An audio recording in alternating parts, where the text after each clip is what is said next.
بسم الله السلام عليكم تلميذات والتلاميذ والمشاهدون الكرام. Soyez les bienvenus dans notre chaîne électronique Oustad Plus. On va voir dans cette vidéo la partie numéro 3. Suite du dipôle RC ou ثنائي القطب RC. Toujours dans la partie électricité et al-kahraба.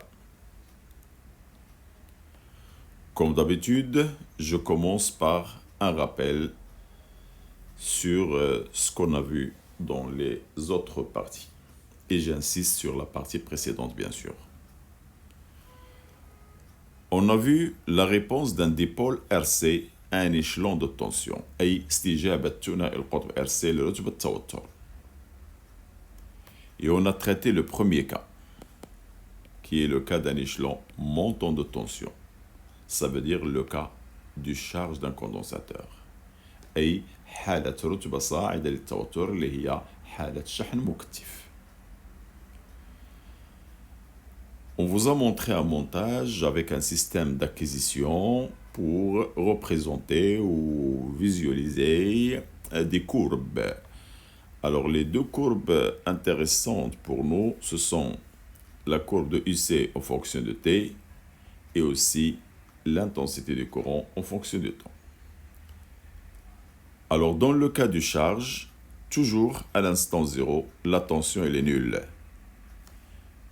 Et elle commence à croître. Alors elle va croître, elle va augmenter pour atteindre un maximum, un instant final TF. Ça, c'est la courbe de la tension UC. La valeur maximale qu'il va atteindre, c'est E, c'est-à-dire la tension au bord du générateur. Par contre, le courant, à l'instant 0, il commence par une valeur positive maximale et 0. Et il commence à décroître comme ça.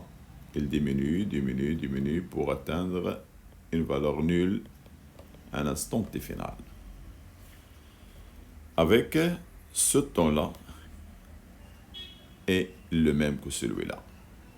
Ça veut dire, à la fin du charge du condensateur et c'est-à-dire à cet instant-là, il atteint ce maximum-là.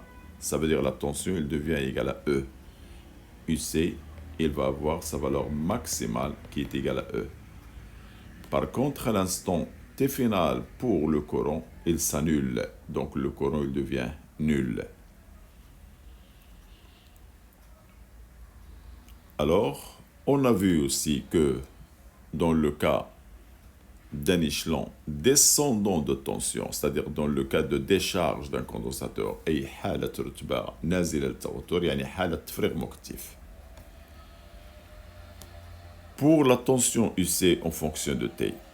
Alors, à l'instant 0, dans le cas de charge, la tension était chargée, le condensateur était chargé et sa tension maximale était égale à E.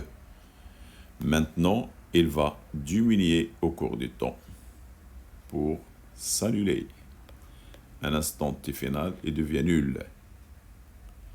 Par contre, le courant, dans le cas de décharge en fonction du temps, il va commencer par une valeur négative, moins I0. Il change de sens, le courant, dans le cas de décharge.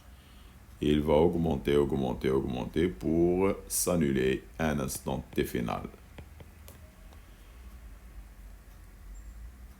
De même que pour la charge, aussi à la fin de décharge.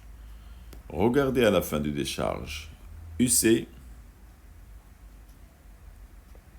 en fonction du temps. À l'instant T final, il s'annule. Et le courant aussi, regardez pour le courant, à l'instant T final, il s'annule aussi. Ça veut dire qu'à la fin du décharge, UC devient 0 et I devient égal à 0. Ça veut dire que le condensateur, il reprend son état initial avant de le charger. On vous a parlé aussi des facteurs qui influencent sur la durée, soit de charge, soit de décharge d'un condensateur.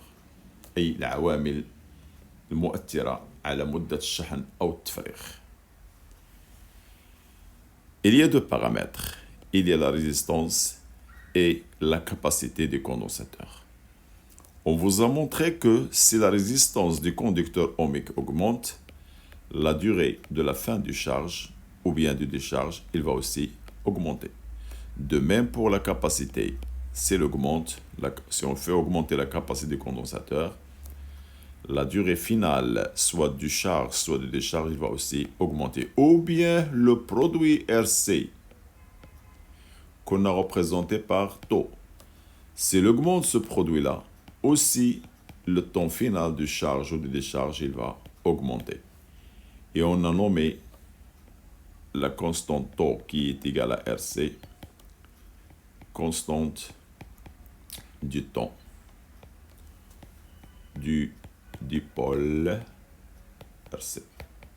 Bien, ça pour le rappel. Bien. Maintenant, on va commencer la cinquième partie de la leçon. Réponse d'un dipôle RC à un échelon de tension. Mais cette fois-ci, on va voir l'étude théorique. أي استجابة ثنائي القطب RC لرتبة التوتر، ولكن في هذه الحالة غادي نشوفوا الدراسة النظرية. Donc ce qui précède, c'était étude expérimentale, دراسة تجريبية. Maintenant, c'est l'étude théorique. Alors, on va voir aussi deux cas. Comme vous voyez,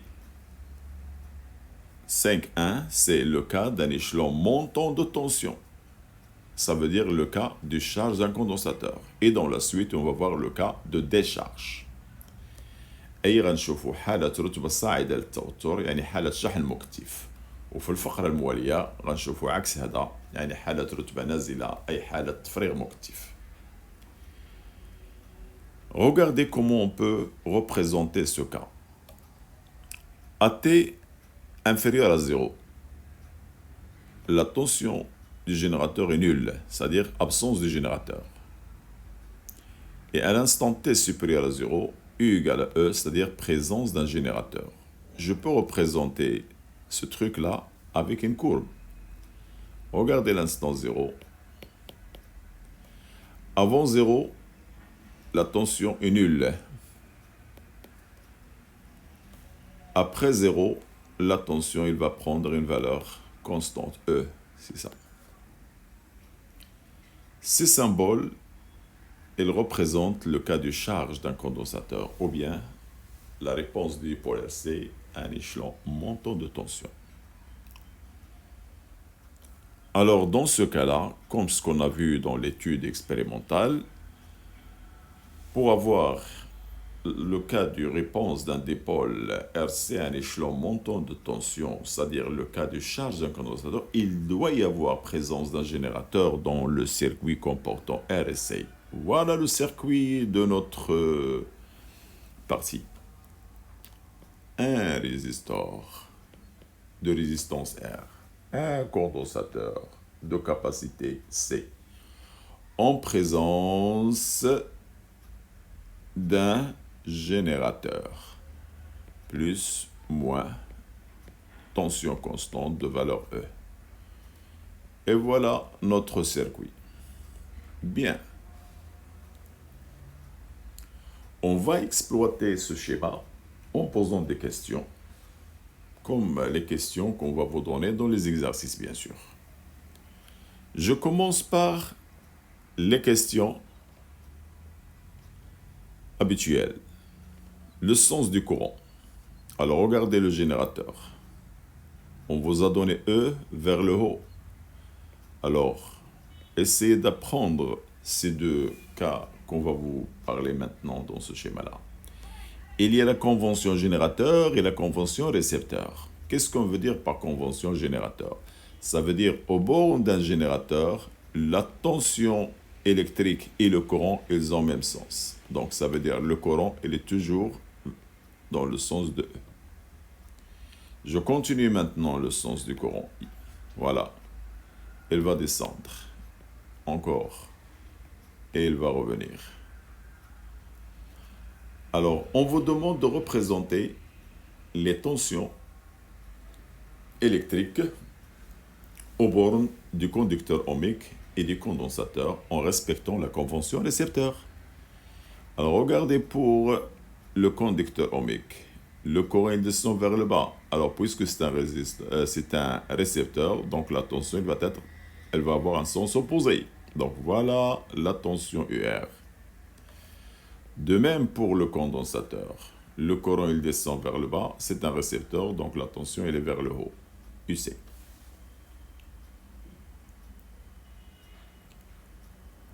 On peut vous demander aussi de montrer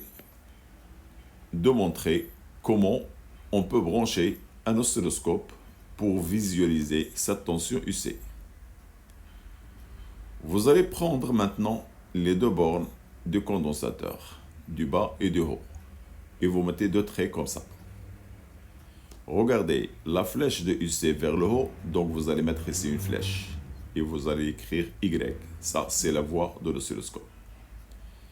L'origine du flèche, voilà, en bas, avec ce truc-là, ce symbole qui représente la Terre ou la masse. Et donc voilà comment je représente l'oscilloscope avec ces deux traits-là, ce symbole-là et Y-là. Voilà. Maintenant, on va vous poser la question, établir l'équation différentielle. أي أوجد المعادلة التفاضلية. Mais je dois préciser le variable. Par exemple, dans ce cas-là, je vous demande le variable UC de T, c'est-à-dire deux variables UC au bord du condensateur. أي للمتغير UC de T. كنبداو بهذا الكلام هذا. D'après la loi d'additivité des tensions, أي حسب قانون إضافية التوترات, بلا ما ندخل في التفاصيل. Regardez, vous avez dans ce circuit-là trois tensions. Voilà, le premier c'est UC, le deuxième c'est UR et le troisième c'est le générateur CE. Vous allez écrire directement la somme de UR plus UC égale à E. Ça, c'est la loi d'additivité des tensions. بلا ندخل في les détails باش ما نضيعوش الوقت. Avec, voilà, vous allez me rappeler la loi d'Ohm, c'est quoi UR? C'est RI. Bien. Je peux maintenant écrire RI plus UC égale à E. Pourquoi j'ai pas changé UC? Parce que c'est le variable demandé. Alors maintenant, j'ai un I. Je n'ai pas besoin de I, j'ai besoin de UC. Je dois écrire la formule qu'on vous a donnée dans les caractéristiques d'un condensateur. I, elle est égale soit dQ sur dt, soit égale C DUC sur dt, dans le cas du courant variable, bien sûr. Alors, notre variable ici, c'est UC. Alors, je ne vais pas prendre cette relation, je prends celle-là. Alors, je remplace maintenant, ça devient R, C, DUC sur dt. C'est-à-dire, j'ai remplacé le I là par cette formule. Plus UC égale toujours à E. Et voilà notre équation différentielle. Deux variables UC, je trouve ici et là sa dérivée. Je peux l'écrire autrement. Regardez, ce coefficient qui est multiplié par la dérivée, je vais diviser par RC, toute l'équation. Alors, je divise là, RC par RC, c'est 1, donc ça reste DUC sur DT, plus... Ici, il y a 1. Je divise par EC, ça devient 1 sur RC, multiplié par UC, égale E. Le E là, je divise par RC, ça devient E sur RC. Donc c'est une autre écriture de l'équation différentielle. Nous, on va utiliser la première dans la suite. Alors, si je vous demande maintenant l'équation différentielle, أي المعادلة التفاضلية, mais de variables Q de T, c'est-à-dire la charge du condensateur. Alors, on va toujours commencer par la loi d'additivité des tensions. أي قانون إضافي التوترات. Alors, une fois il y a présence d'un générateur, je fais la somme des tensions UR plus UC égale à quoi? Égale à E. Et j'ajoute avec. C'est quoi UR? C'est la loi d'Ohm, c'est RI. Et puisque le variable est Q, j'utilise maintenant l'autre relation, c'est dQ sur dt parce qu'il y a ici le variable Q. Alors, je remplace UR là. Ça devient RI plus UC. Ah, j'ai pas besoin de UC, j'ai besoin de variable Q. On sait que UC, c'est Q sur C. Alors, voilà le variable que je cherche. Donc, je remplace UC par Q sur C, égale à E. Et maintenant, je vais remplacer le I qu'on a écrit là. Ça devient R dQ sur dt plus 1 sur C, Q égale à E. Et c'est ça l'équation différentielle. Regardez le variable Q, dQ sur dt. Je peux l'écrire autrement.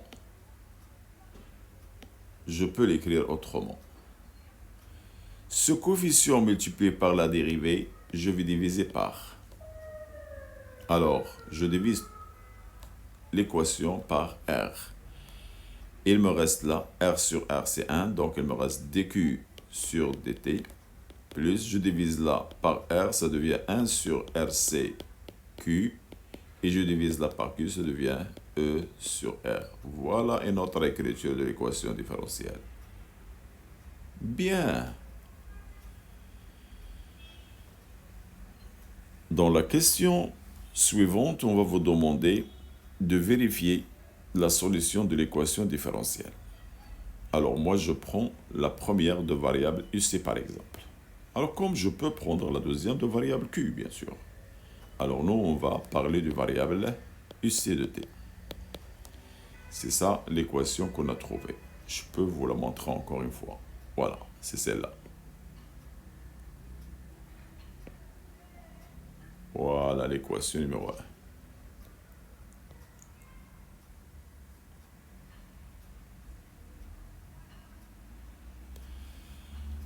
Alors غادي نقول لكم اوجد حل المعادله التفاضليه او تحقق من حل المعادله التفاضليه. هذه المعادله هذه من طبيعه الحال في الرياضيات اي معادله عندها حل. Donc chaque solution chaque équation il a une solution. Quelle est notre variable ici? C'est UC avec sa dérivée. Donc on va vous demander de vérifier que la solution UC égale A multiplié par 1 moins exponentielle, regardez, moins T sur taux. Et on vous demande de déterminer ces deux constantes, la constante A et la constante taux. Alors, on vous demande de chercher les expressions de la constante A et de la constante taux en fonction des paramètres du circuit. Quels sont les paramètres du circuit?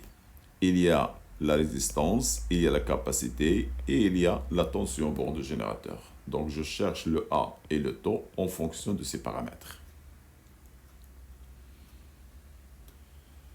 Alors, pour vérifier cette solution, on va commencer par alors cette solution-là, je vais la développer. On a UC égale A multiplié par 1, c'est A. A multiplié par le reste, c'est moins A exponentielle moins T sur taux. Voilà le UC qu'on a là. Alors maintenant, il me reste la dérivée de UC pour remplacer dans l'équation. Donc je cherche sa dérivée du UC sur dt.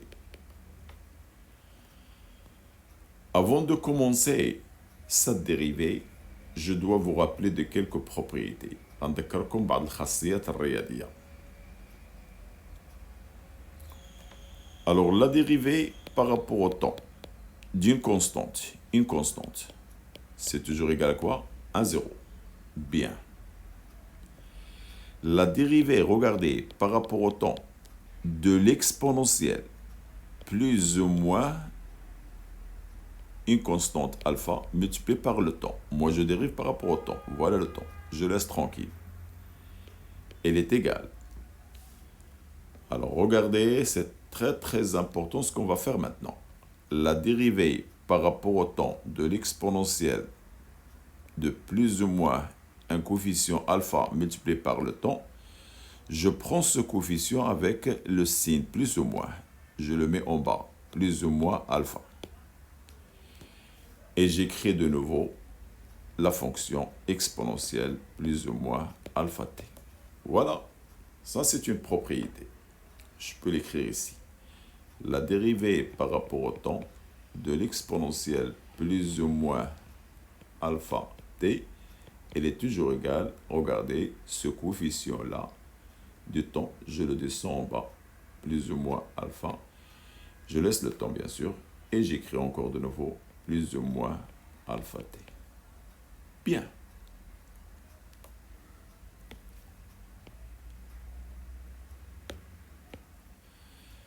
Je peux écrire cette propriété d'une autre manière. Alors, regardez.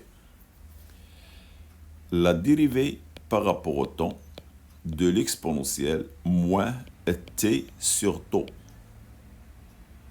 Je vais l'écrire autrement. C'est la dérivée par rapport au temps de l'exponentielle, regardez, moins. Ce t sur tau, je vais la développer. C'est 1 sur tau multiplié par t. Ça revient au même. 1 multiplié par t, 1 multiplié par t, c'est t sur tau, donc c'est la même que celle-là.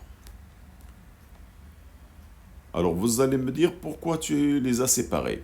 Pour tomber dans cette propriété. Alors regardez maintenant. Le coefficient du temps, c'est celle-là. Qu'est-ce qu'on a dit pour la dérivée par rapport au temps de l'exponentielle de plus ou moins alpha? Ça, c'est alpha, c'est ça. Alors je fais descendre moins 1 sur tau. Ça, c'est le coefficient à descendre, à faire descendre. Multiplié par, je reprends l'équation, moins 1 fois t, c'est moins t sur tau. Je réécris de nouveau la fonction que j'avais avant, c'est celle-là, voilà. Je reprends encore une fois. La dérivée par rapport au temps de l'exponentielle de moins t sur tau, vous allez la prendre comme ça. C'est moins 1 sur tau exponentielle de moins t sur tau. Voilà, et c'est terminé. Je peux ajouter encore. La dérivée par rapport au temps d'une constante a multipliée par exponentielle moins t sur tau. Alors, cette constante, je peux la faire sortir de la dérivée. C'est a multiplié de la dérivée par rapport au temps de l'exponentielle moins t sur tau. Et je retombe dans cette propriété. Donc, elle est égale, je garde le coefficient a, voilà, multiplié, je peux utiliser les parenthèses pour ne pas se tromper dans les signes, moins 1 sur tau exponentielle moins t sur tau.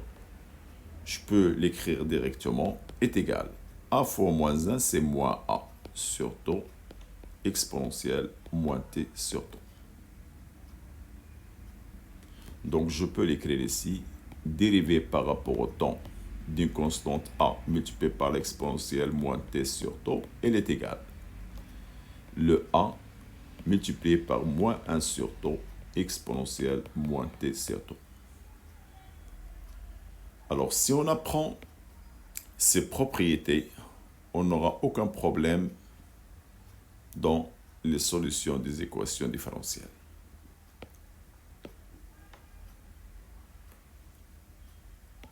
Bien.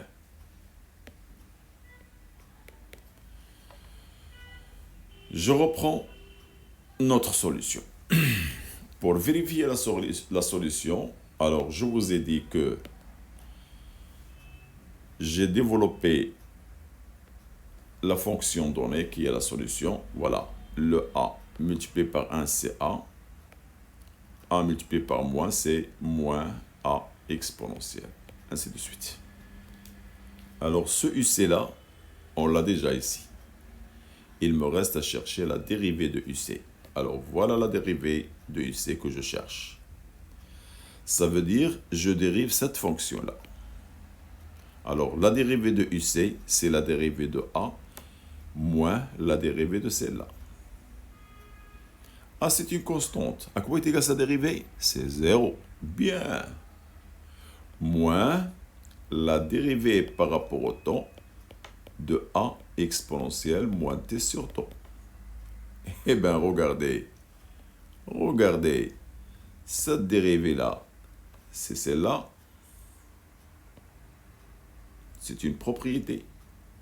Donc, à quoi est égal? Égal, je garde le moins, je fais sortir le A, voilà le A, multiplié la dérivée par rapport au temps de l'exponentielle moins t sur temps. Et je retombe sur cette propriété. Alors, est égal moins A multiplié, alors qu'est-ce qu'on a dit? Moins 1 sur taux exponentielle moins t sur taux. Encore une fois, le moins avec le moins, c'est plus, alors A multiplié par 1, c'est A, sur taux exponentielle moins t sur taux. Voilà la dérivée de UC sur dt. Maintenant, je vais remplacer le UC là et le 2UC là dans notre équation différentielle, c'est-à-dire ici et là. Alors, je commence par RC. Alors, regardez, RC multiplié par DUC sur DT, c'est celle-là. A sur taux exponentielle moins T sur taux. Plus quoi? Plus UC. Et UC, on l'a déjà développé ici. C'est celle-là. Alors, c'est A moins A exponentielle moins T sur taux. La somme est égale à quoi? Est égale à E. Voilà. Je remplace dans l'équation différentielle. Très bien. Maintenant, je peux chercher une factorisation ici. Alors, regardez le A exponentielle moins T sur taux. Il est là et il est aussi là. Ce A, il n'a pas d'exponentielle. Donc, je fais passer le A dans l'autre côté. Alors, j'avais ici E, le plus A, il devient moins A. Et ce facteur-là, je vais factoriser par A exponentielle moins T sur taux multiplié. Alors, qu'est-ce qu'il me reste dans cette partie-là? RC sur taux. Et qu'est-ce qu'il me reste là? Moins 1. Tout ça est égal à quoi? À E moins A. Je peux l'écrire autrement. Voilà, je peux faire l'égalité. Égal à E qu'on avait moins A. Voilà. Une fois on arrive à ce stade-là, on va toujours écrire ce qui suit.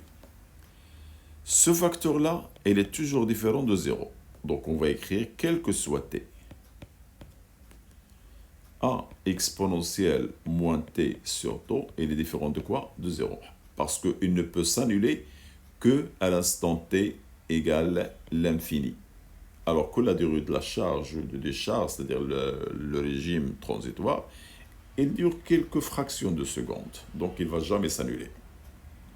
En mathématiques, cette fonction-là, multipliée par celle-là, est égale à celle-là. Si celle-là est égale à 0, alors automatiquement, cette équation doit être aussi nulle, parce qu'un 0 multiplié par un coefficient, il est toujours égal à 0. Alors maintenant, je peux écrire RC sur taux moins 1 est égal à 0, et aussi E moins A, il doit être égal à quoi? 0. Comme ça, je peux écrire que RC sur taux égale à 1 et A égale à quoi? Égale à E.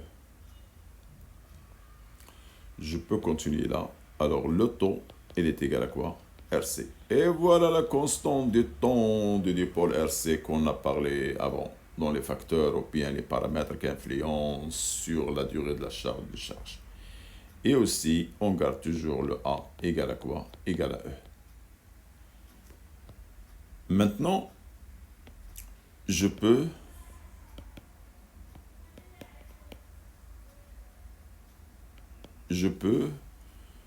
réécrire la solution.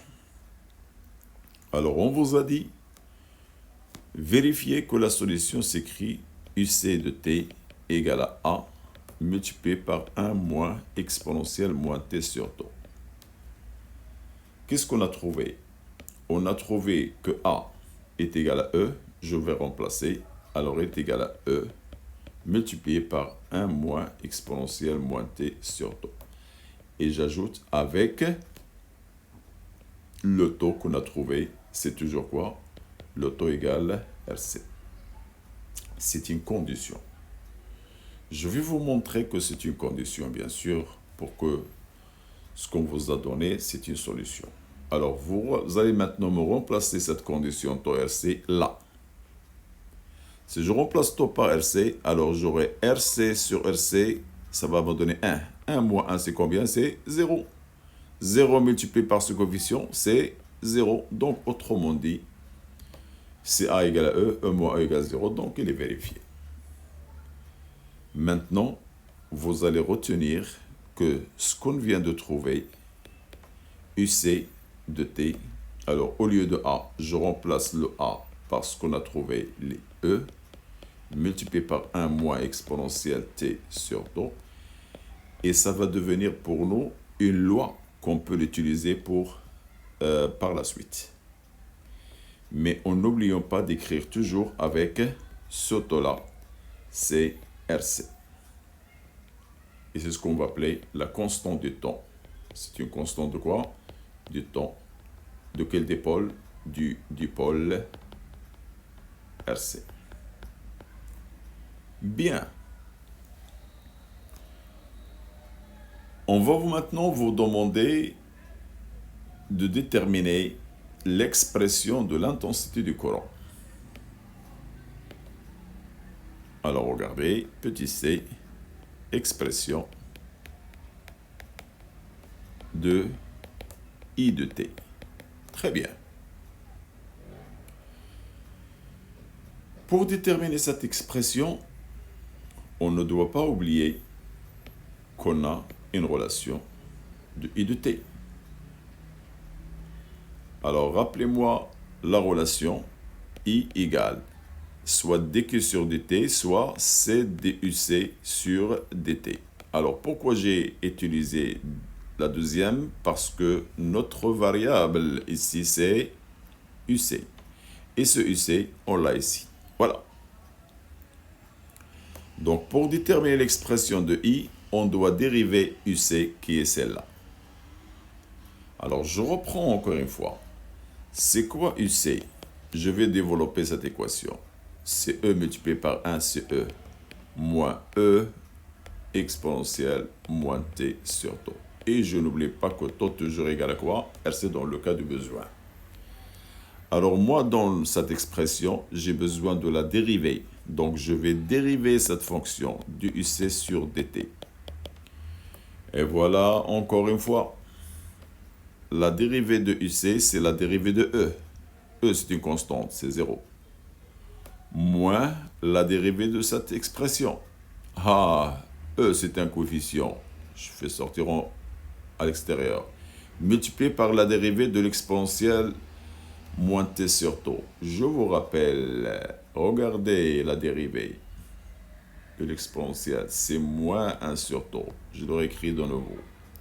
Multiplié par moins 1 sur tau exponentielle moins t sur tau. Je vais l'écrire encore une fois, comme ça. Alors, le moins avec le moins, c'est un plus. Donc, j'aurai un E sur tau. Exponentielle moins t sur tau.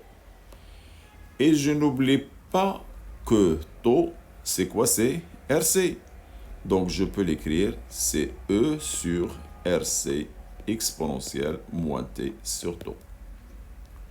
Je remplace maintenant le 2 ici, là, ici. Alors, j'aurai I de t égale, allez-y, égale à C, voilà, C multiplié, au lieu de la dérivée, je remplace la dérivée par ce qu'on vient de trouver. Alors, c'est quoi? C'est E sur RC exponentielle moins t sur tau. Voilà, j'ai une simplification, C avec C. Alors, ça reste le E sur R exponentielle moins t sur tau. Et comme ça, j'obtiens une relation. Cette relation, c'est I de t égale E sur R exponentielle moins t sur tau, et toujours avec tau égale RC. Voilà l'expression qu'on va vous demander de montrer. Je peux utiliser une deuxième méthode. Je peux appliquer une deuxième méthode. Peut-être plus simple. La loi d'additivité des tensions. UR plus UC égale à E. Et je n'oublie pas que UR, c'est RI. Plus UC égale à E. Donc le RI égale à E moins UC. Et je n'oublie pas que UC, c'est celle-là. Donc je peux écrire RI égale à E moins. Alors c'est quoi maintenant UC? Regardez là, il est développé. C'est E moins E exponentielle. Donc moins E moins c'est plus E exponentielle de moins t sur tau. J'aurai une simplification comme vous voyez là. Le E avec le moins E. Alors maintenant, il me reste I égale. Je passe R de l'autre côté. Donc c'est E sur R exponentielle moins t sur tau. Et comme ça, j'obtiens la même relation. Voilà, regardez, c'est une deuxième méthode. Très bien. J'arrête là pour aujourd'hui. Vous allez voir dans la 4e partie la suite du dipôle RC. Vous étiez toujours avec le professeur de physique-chimie, Monsieur Azdil Minaoui. Voilà l'image. Je vous parle derrière l'écran. Voilà mon image. N'oubliez pas de quoi? De s'abonner, de partager et de faire des commentaires pour améliorer notre méthode. Et on est toujours à votre disposition pour le bien. Merci. Au revoir. إلى اللقاء يا أصدقاء.